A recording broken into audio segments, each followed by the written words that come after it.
So, if you ask me to speak in front of a group of people who come visit us, I mean, I can handle that pretty easily. A tour of 50 people, I can knock it out, I feel. But ask me to speak in front of my peers, and suddenly my heart is in my throat. So bear with me, because I'm really nervous. But so I came home 2.5 years ago, and I've had some highs and some lows. Whenever I experience something great, right, I think about my brother who's still in prison.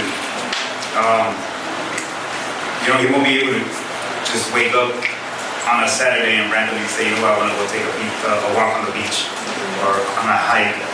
And it's when I do these things and I feel so blessed that I think about them and I feel sad about that.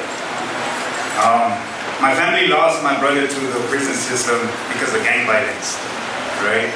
He harmed some people, and now my family's broken. They're without him. He'll be there the rest of his life. He's got over 100 years without the possibility of parole.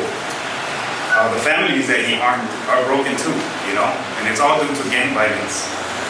And I wanted to talk about this because I feel it's a message that I came home with. I went to prison for 20 years, and something I went in there and saw and learned. We're out here trying to harm each other because we're from different neighborhoods. And then you end up in prison, like in my brother's case, he will be there the rest of his life. He was out here harming people because he considered these guys enemies. And now he's in prison for the rest of his life, and the same people that he considered enemies, he now has to support and be friends with and be peaceful with, right? My family sends him money for food, and he's sharing this food with the same people that he thought were enemies. He's breaking bread with them. And so it just makes no sense for him or for any of us to harm each other because of this gang violence, neighborhood stuff, right? It's like, we're gonna end up in prison and have to get along anyway, right? I think we need to wake up and realize that, we don't gotta get there. We don't gotta get to prison and lose our lives to realize that we should just be getting along anyway.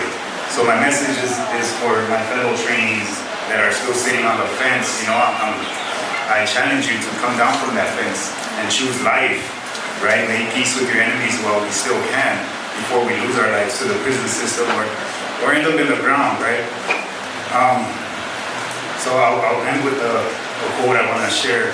And I didn't write anything down. I was like, I'm just going to go in there and kind of wing it. But this kind of helped me when I was struggling with this, because the gang life and criminal lifestyle was very addictive. It's something I still struggle with now. But the ultimate measure of a man is not where he stands in times of comfort and convenience, but where he stands in times of challenge and controversy.